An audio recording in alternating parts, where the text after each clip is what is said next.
So we're going to get on to the next presenter right now, which is James Barner. He is the Manager of Integrated Resource Planning for Los Angeles Department of Water and Power. James is an engineer and manager of the Integrated Resource Planning Group for the Los Angeles Department of Water and Power. Barner has 12 years experience within LADWP's Power System Planning and Development Division and the Energy Control Center Wholesale Marketing Group. In his current position, Barner is responsible for modeling, preparation, and approval of the annual Power IRP, which describes the renewable, demand-side, and conventional generation and transmission resources necessary to meet state mandates on climate change while providing reliable and low-cost electricity for the residents and businesses of Los Angeles. So, with that said, I'll introduce James.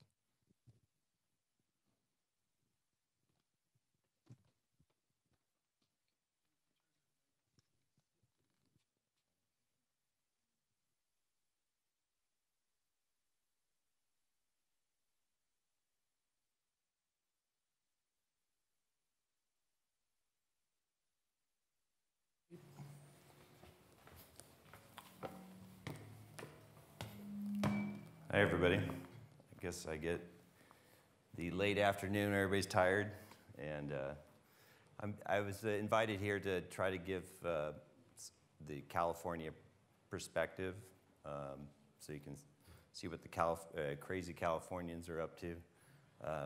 Los Angeles is, right dead center in this transformative change in California.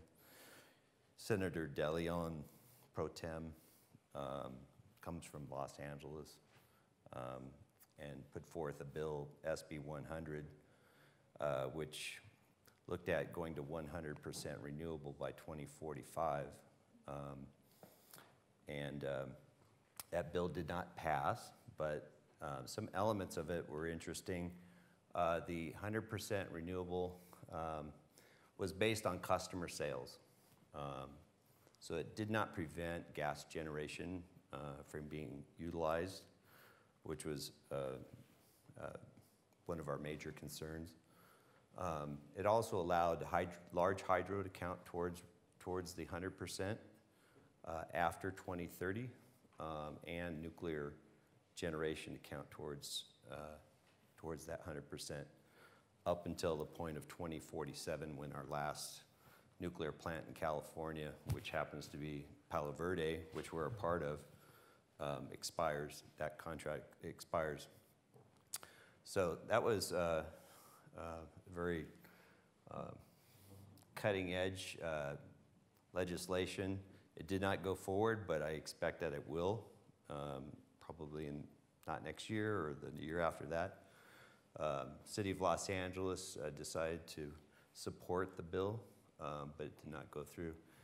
Los Angeles, LADWP, this is our resource stack here. We have lots of natural gas. Most of our natural gas is in our basin. 4 facilities that we have, 3 of which are along the coast. 1 is inland. And we also have a gas plant in southern Nevada. The hydro is made up of our Castaic pumped hydro facility, which is a 1,250 megawatt pumped hydro facility. We also have a share of the Hoover Dam, 491 megawatts, and the balance being small hydro on our aqueduct system on the eastern watershed of the Sierra Nevada range. We have 1,200 megawatts of coal. We did have another 470 megawatts of coal before 2016. We divested of our Navajo plant, so now we have our remaining facility. It's a 2 900 megawatt units. We have 1,200 megawatts of it currently. That's in Utah. We have 1,000 megawatts of wind. Most of that was procured prior to 2010. 170 megawatts of geothermal. Solar has really ramped up this last year. We've added close to 800 megawatts just this last year. And then, of course, our Palo Verde facility here that we have a share of. So this is our transmission and our resources. Currently, we have about 25% of the California state's transmission. It's outsized compared to the size of our system, which is about 10% of the California load. And we have two major DC, HVDC lines, one of which goes up to, that we share with other utilities, goes all the way up to the Columbia River Gorge.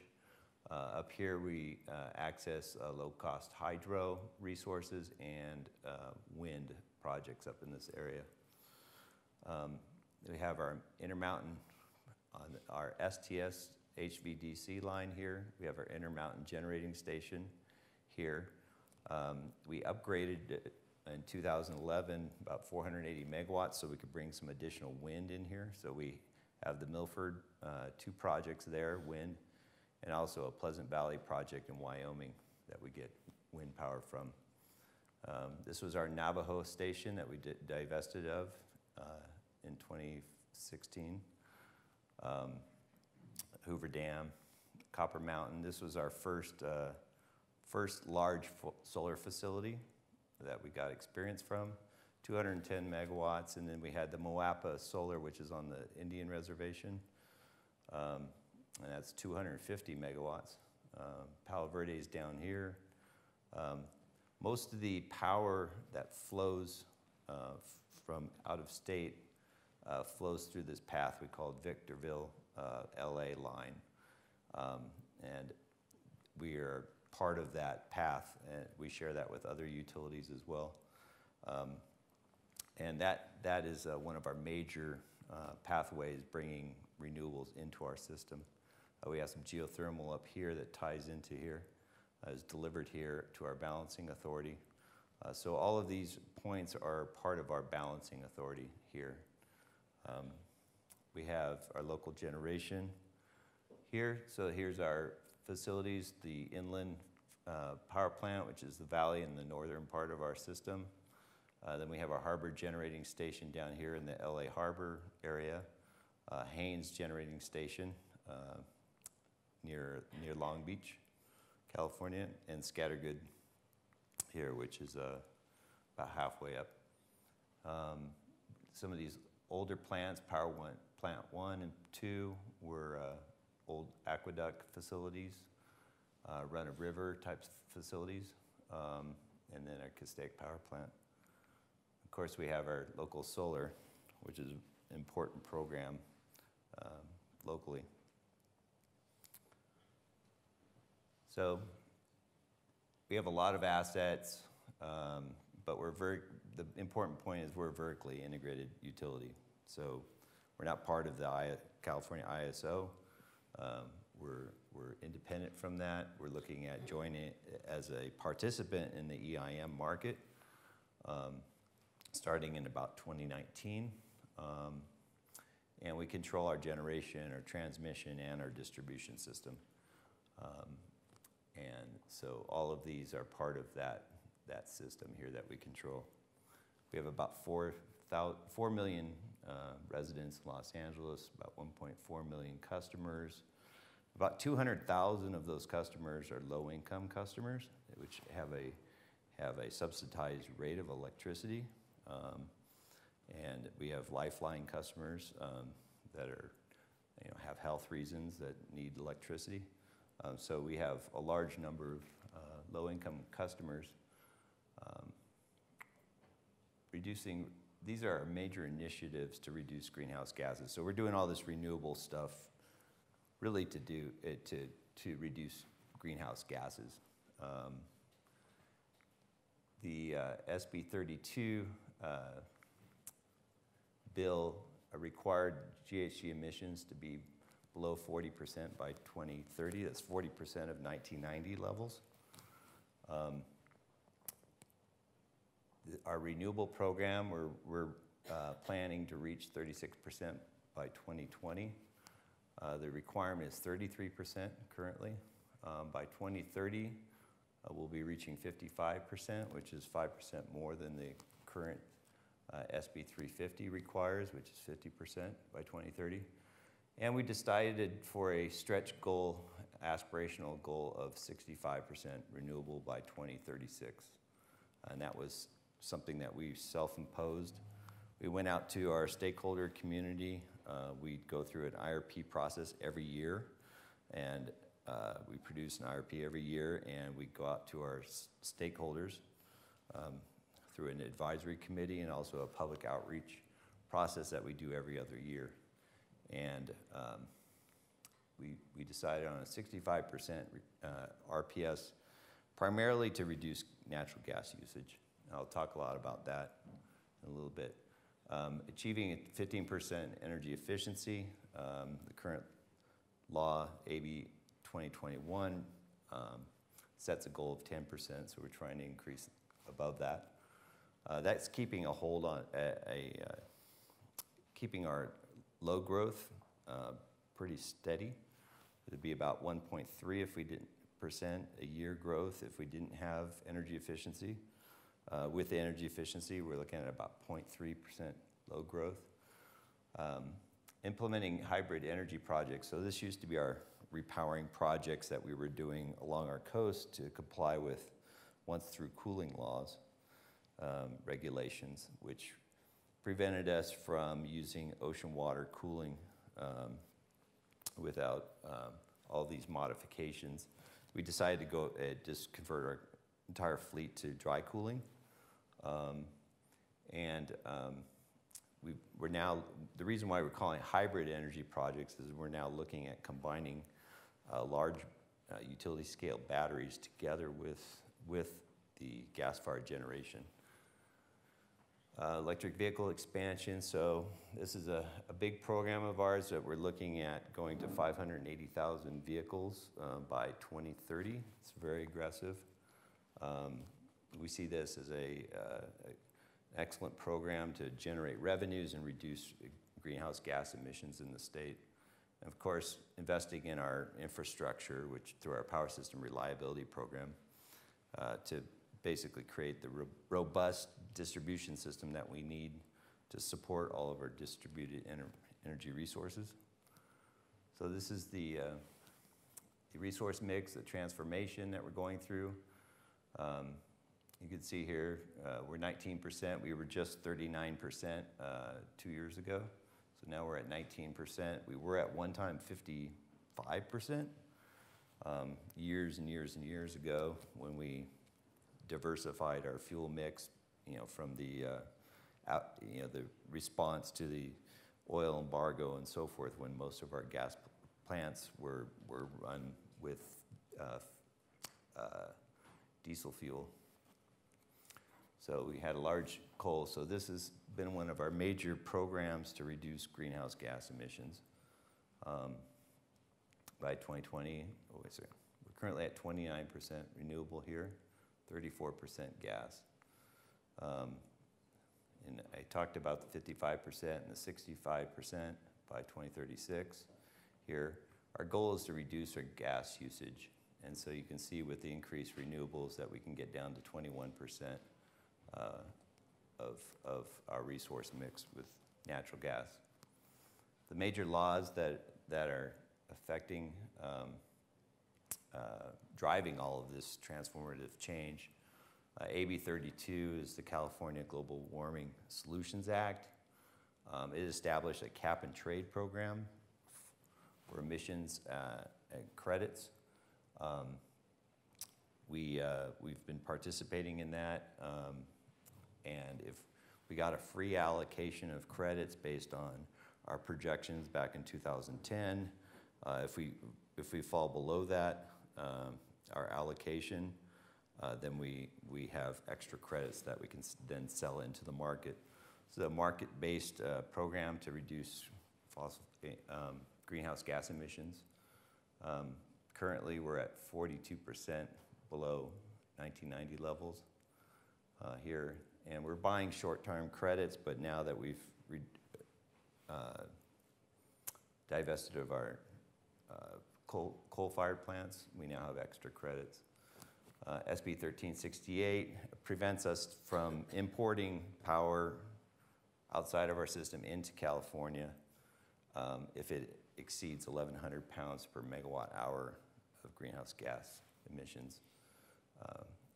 That was the major reason why we had to divest of our coal-fired facilities. We decided to accelerate the replacement of those from 2027 for IPP to 2025, and from Navajo Generating Station 2019. Our contract ended in 2016. And then SB 350 here, we talked a little bit about. So that establishes the 50% RPS by 2030. SB 32, 40% below 1990 levels. We're at 42%, 14 years ahead of it.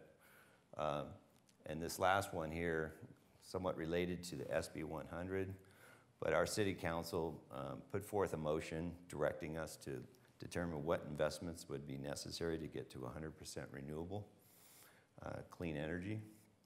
And we formed a technical vision team this past year.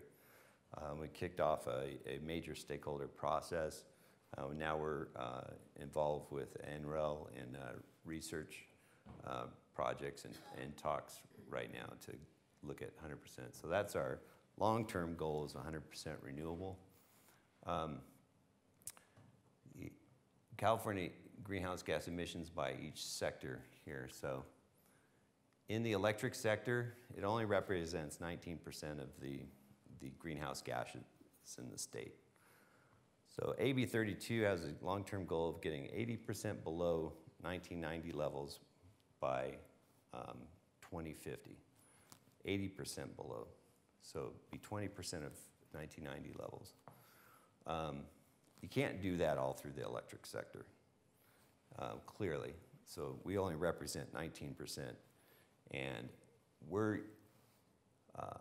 the idea in the state is that we would clean up our resource stack and then leverage electrification in other sectors to further reduce emissions, primarily in the transportation sector here, where we'd be using electric vehicles, and we could reduce a lot of the emissions here in the transportation sector. A lot of these other sectors are a lot more difficult to change, especially like industrial and so forth, but all of these sectors will have to contribute to that reduction. Here's our forecast using our production cost modeling that we do in our group. So we put a 20-year forecast of what our emissions would be. So we're currently right at this point here. This is after we divested of Navajo. And we also added a greenhouse gas adder to our cost, our dispatch of our generating units. So that lowered the capacity factor of our coal-fired plants relative to gas. And that resulted in a lot of this reduction here. And eventually, with increasing renewables and energy efficiency, we expect to get to 60% below by about 2026. And then 2036, we'd be at this level here. Now, the green portion here is the electrification, the additional benefits of using electricity to replace fossil fuel in vehicles. And that additional greenhouse gas reduction is here. So this is what we plan to help reduce these emissions, selling our electricity, and hopefully we'll get credit from California Air Resources Board for some of those emissions. This is our renewable energy breakdown, so 65% by 2036. SB 350 stops at about 50% here in 2030, so we're going beyond that point. And you can see we have a very diversified mix. We think this is very critical from an integration standpoint to have a very diversified renewable mix. And then also just having diversity in technological resources, technologies, and geographically having it dispersed over a wide area. Our solar program, so we're looking at 4,000 megawatts of solar by 2036. Most of that is large-scale PPA projects that we're putting on our system. Our local solar here is a big contributor here. This is the DERs we were talking about earlier. 760 megawatts of customer net metered. We're currently at about 250 megawatts right now. So we have a ways to go, and it will allow the net metering to continue in the future. We don't see extremely high growth rates in net metered solar, primarily because our rates are low. They're among the lowest in the state of California. And also the fact that we're a very dense city environment, urban environment, and it's difficult. Most of our customers live in multifamily dwellings, so it's very difficult to put in net metered solar. We have a feed-in tariff program, so these are basically small PPAs within our territory. And we're looking at expanding that program. Right now it's about 13, 14 cents that we're offering to our customers for that solar. So here's our Moapa facility here. This is a 250 megawatt project we completed several years ago. RE5 Solar, 60 megawatts. This is part of a larger group of facilities in the Barren Ridge area. And I'll show you in a minute here. But there's about 590 megawatts planned right there currently. This is the largest feed-in tariff project, we believe, in the world here. It's down in the harbor area. I believe it's 30 acres, and it's 15 megawatts AC, the Westmont solar project. And I think we offered 13.5 cents, I believe, for this one. So we've been studying renewable integration for years. In 2013, before we saw SB 350 coming out, we were starting to look at 33%, 40%, 50%, looking at those different levels of renewables and what the impact on our system would be from increasing penetration of renewables. And we started, there was very little information out there at the time. There were some NREL studies out there that we took advantage of and started to learn from that. We also had a 50 megawatt facility. Data was very hard to come by, so we had a 50 megawatt facility, Copper Mountain 1, I believe it was, and we had a 50 megawatt facility to analyze the variations in that plant. What we came out was that a large facility plant, large solar plant greater than 50 megawatts is unlikely to experience a bigger than 36 megawatt drop or variation in its output within 1 minute. That was kind of a key finding. We also, from the NREL studies, learned that if we spaced our facilities out more than 50 miles apart, about 50 miles apart or more, that they would have very little correlation between fluctuations in the output of those plants. We were concerned of having a whole lot of plants that altogether would be creating a lot of variation in our system. Geographic diversity important, aggregated solar production. So we were looking at, if we put 4 facilities together, what would the variability be for 4 facilities versus 1 facility? And we discovered that basically it would be limited to about 2 large facilities, the variation. Not all 4 would be fluctuating at the same time. And then we need fast starting ramping generation. So we repowered 2 of our units with LMS 100s. We put 6 LMS 100s.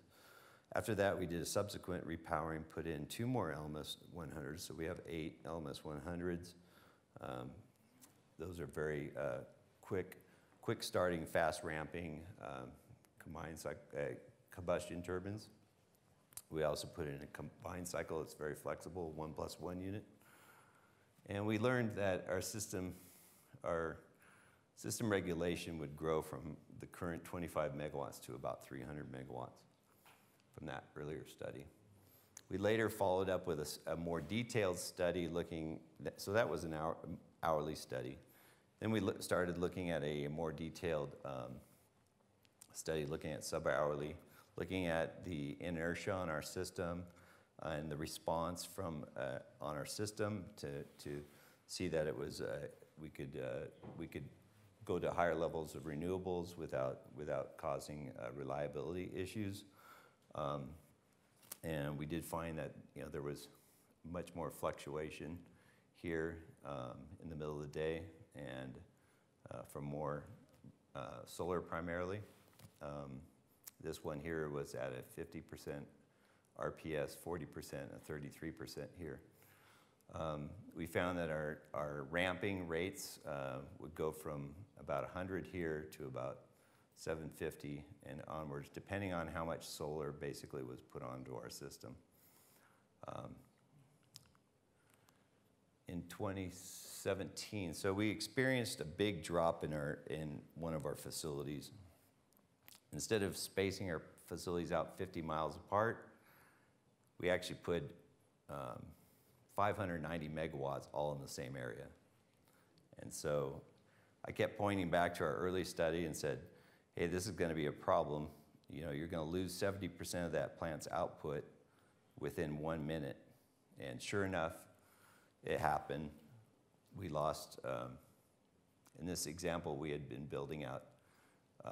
This was Copper Mountain. We experienced this one, it was earlier, but recently we experienced about a 400 megawatt drop, and our operations became very alarmed with that. So operations decided to hold back 400 megawatts of flexibility reserves on our system so that they could respond to these disturbances.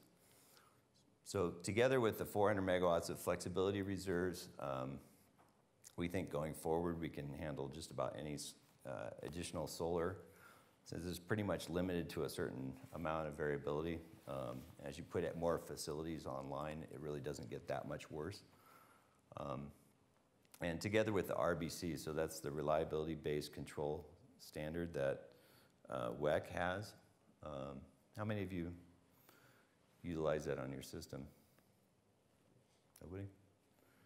So what that is it allows us to, instead of doing the CPS, Control Performance Standard, they allow us some flexibility in the range of how we operate our ACE. Okay, so our area control error can vary between a band, and this allows us to lean on other balancing authorities within WEC and the WEC-wide area, so that if you have variations in your solar output, you don't necessarily have to follow that with additional regulation.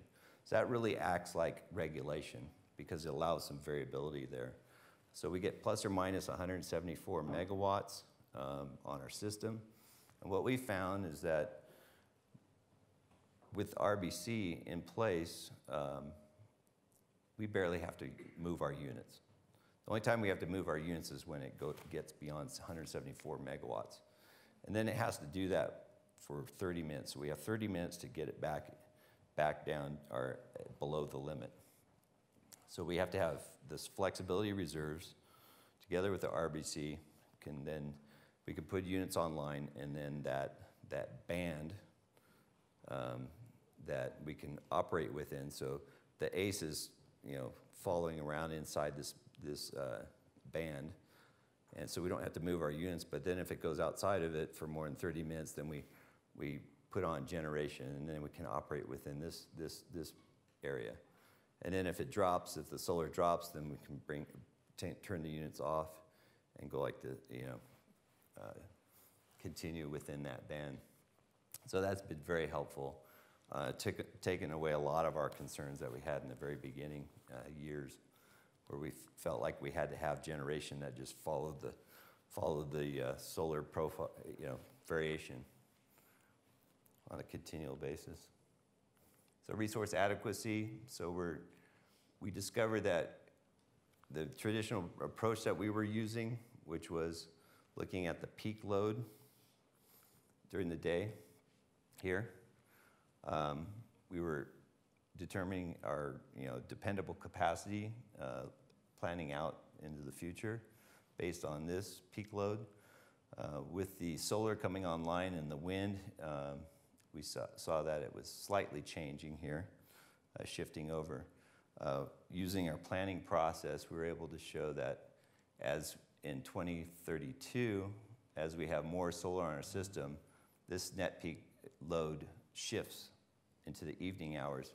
So what we were planning for solar was about 27% dependable capacity for our solar plants. Once we started looking at it in this manner in the net peak situation, this is what our dispatchable generators have to respond to. When we looked at that, then solar really had no value, no capacity value. So that was a major change in how we determine our resource adequacy. This is going forward over the next 20 years, our dependable capacity breakdown here. So this is our peak load forecast plus the required reserves. So we're a balancing authority, so we have to have spin and non-spin as part of our contingency reserves. On top of that, we need to have replacement reserves, so we have to be able to back up the contingency reserves. After an hour. So on top of adding those two together is this top line here. Here's our capacity shortfall, so we monitor this over time. We're not too overly concerned about this here because load forecasts change, and so this might go away. We have a demand response is a big part of it, so that's 500 megawatts. So that's one of the programs that we're looking at how that develops and whether we can truly get 500 megawatts out of that program. Energy efficiency supplies a small amount. You heard about targeted energy efficiency. So we're looking at trying to develop, emphasize programs that can replace capacity during those peak hours in the evening time. Transmission upgrades. So one of the biggest challenges we're facing is upgrading our transmission lines to put all these renewables online. This was a major project here. We increased our capacity here to 2,200 megawatts from 450. This is one of the largest, I think it is the largest renewable, corridor, if you want to say that, in California. And it's right outside of Edwards Air Force Base here. You have the city of Mojave. Kern County is here, and Los Angeles County is here. So we built this Barron Ridge switching station. As soon as we built it, we had all of our queues for our transmission requests filled up immediately. We also built this new Haskell Canyon switching station down here. We reconductored, added new transmission lines. We upgraded the line from the Castaic power plant here. What we did not do in the first phase was we did not increase the capacity from this point to Los Angeles. So now we're in that process right now of upgrading those lines. So we have about 590 megawatts of solar. We have all within about a mile of each other up here near the Barron Ridge switching station. And that's part of our Beacon solar plant. So California requires that we report our energy storage targets. We decided to report, and one of the requirements was as cost-effective energy storage. So we determined that we could put on 154 megawatts of additional energy storage on top of what we have at Castaic, the 1250. And this would be primarily batteries on our system, our generation, transmission, distribution, customer system here. So these would be DERs here, our customer sites. distribution system here, also DERs. Here's one of our projects. So we just approved a 20 megawatt battery installation. This is a power battery that's tied to our system. It's not tied to the solar plant. And it will provide regulation services, load balancing, and so forth, system balancing, and so forth. And so that will help us stabilize that transmission corridor there. Here's a distribution station. So everybody hear about Aliso Canyon? Yeah, so Aliso Canyon was the largest methane leak. Just happened to occur in our backyard, so in our territory. Had largest methane leak, I think, in history. That created a real outcry from our public, our customers, to reduce our use of natural gas. One of the things that we did in response to that was we're developing at one of the distribution stations near that area where that leak occurred. We're putting in battery energy storage.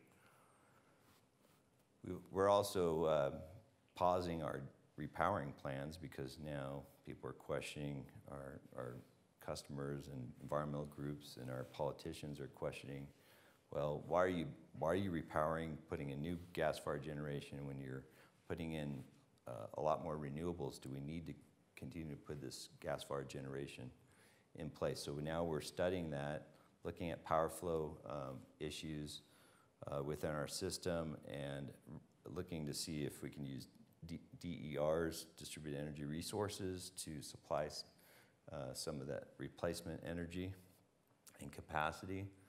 We're also looking at batteries, so large 100 megawatt approximately batteries close to our generating stations. I was surprised that a 100 megawatt battery fits into about an acre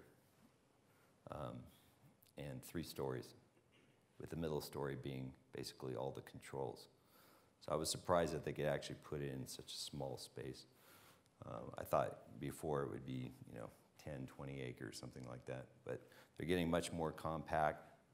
So we're looking at that as possibly to replace some of our gas-fired generation.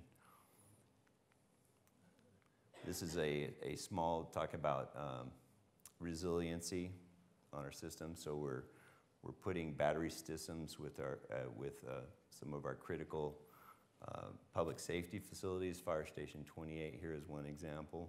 We're putting in a battery energy storage system there, together with a rooftop solar. And that's a sort of a test case, and see if we can then do that on other city facilities as well. So 2018 and beyond, our big concern is minimizing curtailment of renewables. Originally, we thought curtailing renewables would be cost effective. Later, we through more analysis that we looked at it, not only you lose the energy from the PPA, so let's say you have a $40 solar, but then you have to replace that energy, and that's where it gets expensive. So we find that using battery energy storage co-located with the renewables, we can absorb most of that overgeneration that we would and curtailment that we would have to do on our system. We are also looking at optimizing tariffs and incentives for distributed energy resources and employing DER management systems to deploy these resources, and then increasing our energy trading between our balancing authorities, between California ISO and LADWP through the energy imbalance market, which is a 5-minute market, to better utilize our resources and take advantage of other opportunities in the market, and providing long-term duration energy storage. So we're looking seriously at a compressed air energy storage project near our IPP facility, our coal facility. It's a big salt dome, and they literally pump water in there and dissolve it, and it's a cavern. They create a cavern. It's about the size of the Empire State Building. Then they use a combustion turbine on the other side. So electric compressors compress the air into the cavern. It comes out of the cavern at high pressure, about 3,500 PSI, goes through a gas turbine, and then produces electricity that way. So we're looking at a small project there, and also looking at possibilities of additional pumped hydro facilities. And we're looking at low and zero carbon dispatchable gas generation. So we're looking at, in the future, and this is a lot of the research that's going on, is trying to figure out if we can use hydrogen in our gas turbines and in place of natural gas. So here's our 100% energy goal. Here's our DERs here, contributing to that. Compressed energy storage from batteries will be a big component. And then we have our resources that we have currently. We'll be increasing that in the future. So our record peak day here. So we're having discussions with our major stakeholders, with environmental groups about, why do we need this gas-fired generation? So on a peak day here, we experienced a 6,500 megawatt peak day just this past August. And this was the breakdown. We had purchases here of about 854 megawatts of purchases that we made. And that was to basically dispatch or allow room on our generators to provide the needed reserves that we need for our balancing authority here. So that's the contingency reserves plus the replacement reserves. The natural gas dispatch was nearly maxed out. We think there's about 2,850 megawatts, and that net peak load occurred at hour 18 here. We had Castaic was pumping in the morning time here, and we released that hydro generation in the evening time here. And then our renewables was here. So on a peak summer day, it's very difficult to displace all of your natural gas. In the springtime, it's probably very possible. Wintertime, it's possible as long as you don't have big storms. But as you get to 100% renewable, you will have times where you'll have storms that come in for a week or two. And batteries just cannot store enough energy for that long of a period of time. So that's the big challenge, is in the summertime when you hit peak loads, and then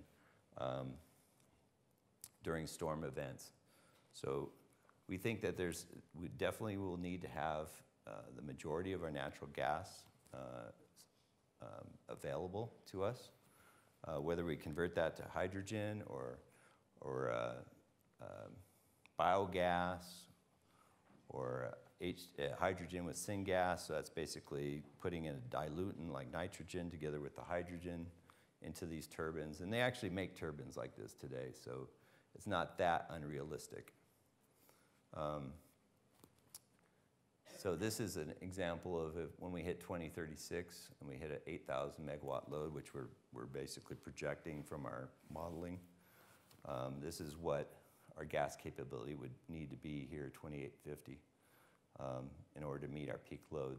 And this is with 404 megawatts of additional battery energy storage and our 500 megawatts of demand response here on our system. So even in that case, we still need that natural gas capability here, and that's maxed out at 2,850. So this is our resource timeline. This is our recommended case from our IRP. Next year we'll have another recommended case. We might be going to higher renewables. That'll be decided by the committees and by the public. They clearly want 100% renewable. They want no natural gas. So those are the issues that we're dealing with in California here, especially in Los Angeles, where we had the Aliso Canyon. We were impacted from that and the public perception of that. Any questions? Yeah, you had mentioned that you found that curtailment wasn't a cost-effective, that batteries was a cheaper option. Can you talk a little bit more about that? Yeah, so what we're finding, and this is very, very, very recent, and actually it was a surprise to me, but when my analyst showed me, said, look, it's more cost-effective to put a 4-hour battery at more than 50% of the capacity, nameplate capacity of the solar project, and together, it's more cost-effective. There's a big savings in reducing curtailment to zero. You also have additional capacity that you have. So now the solar that had zero capacity in the middle, in the evening time, now has the full capacity value during that time. So that has additional value, which we consider. And the integration costs of having solar that's basically load shifted into a sort of a base load product from the daytime to about 4 hours into the evening, and you can actually extend that even longer at a lower capacity. You can extend it for 8, 16 hours, whatever you want to do. That has a low impact on our integration costs. So we're finding that solar plus large-scale batteries, that combination, taking advantage of the ITC credit, 30% currently. So we're over-complying with our renewables to take advantage of the ITC and going out there to secure those contracts. And they come in the form of a PPA. So basically all of the risk is placed on the developer. They take all the risk, we just pay the fixed price for that solar plus the batteries. So it's basically a firmed and shaped product coming to us. We think that's very cost effective. So based on this discussion right here, so in general, and I'll defer to Dr. Doris, pump storage is, you really can't make a pencil out. But with the discussion you just entered in here with the batteries, have you looked at large-scale pump storage with respect to the same subject here you just discussed? We haven't looked at, we are looking at it, but I don't have any findings to give you at this point. It is, it is probably more expensive, but you do have 48 hours of storage. At least with our Castaic plant, we can run it for 48 hours. So that's a lot of batteries. So we haven't done the analysis to compare that. So, but if you did an equivalency of a battery that could supply 48 hours worth of output, maybe it'd probably pencil out that the pump storage would be cost effective, but you typically don't need capacity for that length of time. So, and we're having this same issue with comparing geothermal resources, which basically are a base load resource, comparing that to solar. And so we don't really pick favorites. We don't look at one as being, we think that there's a good case for having a diversified renewable portfolio, especially as you go to 100% renewable. So as you if you want to displace that natural gas on your system, the only way you're going to do that is with base-loaded geothermal type of energy or long-duration battery energy storage, and that would take a long time before that becomes really cost-effective to do. So you mentioned that you have to have something when you have these large storms, long-duration storms come in. So what degree of the existing capacity do you have to have of the old units? So if you have a storm that takes place over 3 days. Yeah. At this point, we think we need the full amount of gas-fired generation that we currently have. We probably don't have to build more gas-fired generation than we have planned in our IRP in the future, but we do need to have a sizable portion. Well, this may be unfair. It's just philosophical. So you can't ever get to 100%. Is that fair, or am I out to lunch?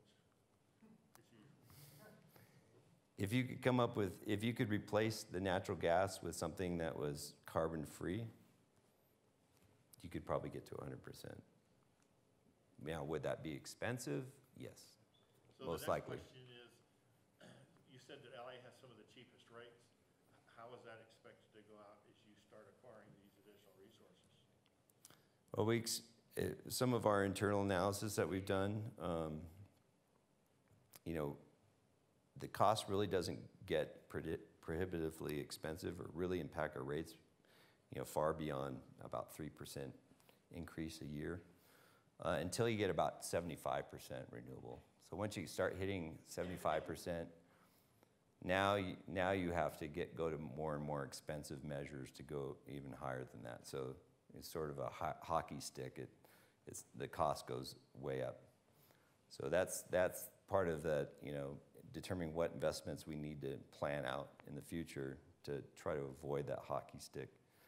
You can certainly put in biogas, but biogas is, you know, about $34 a MMBTU in, you know, in the future.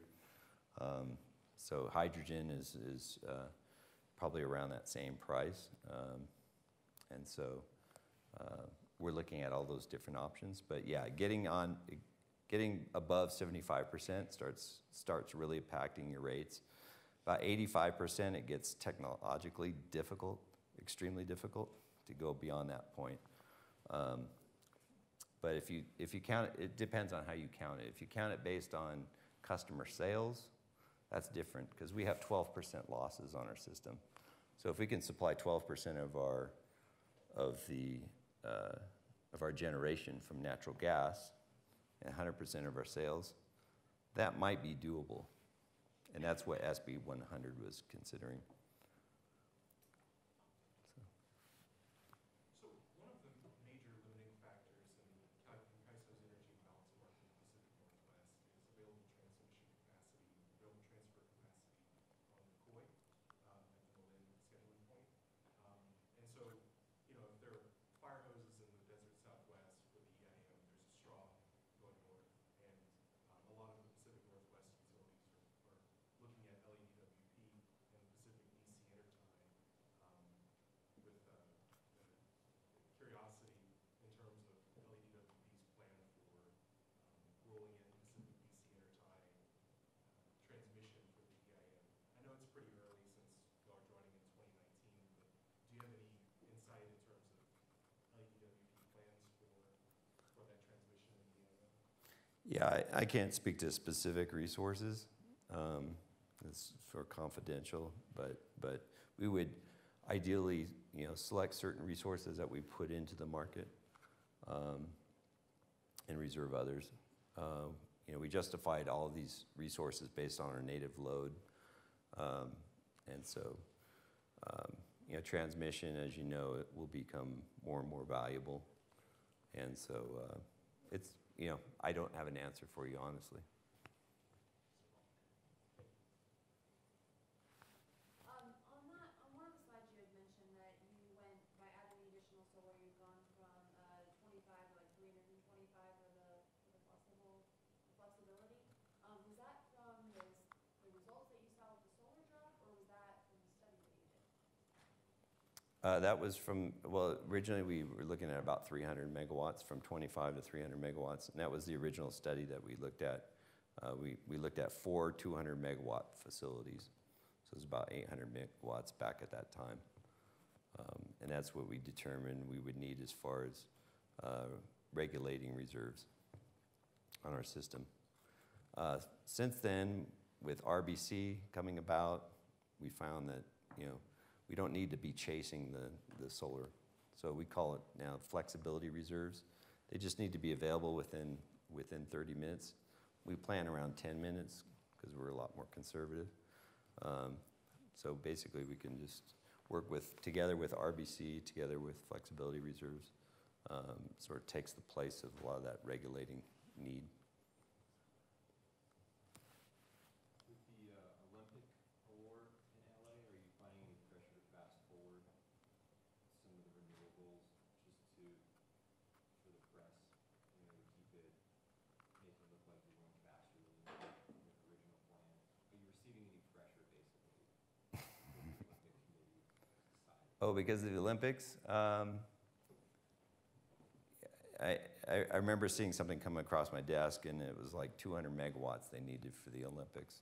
And yeah, we basically put in our IRP, what our plans were, and I didn't sense any pressure from that.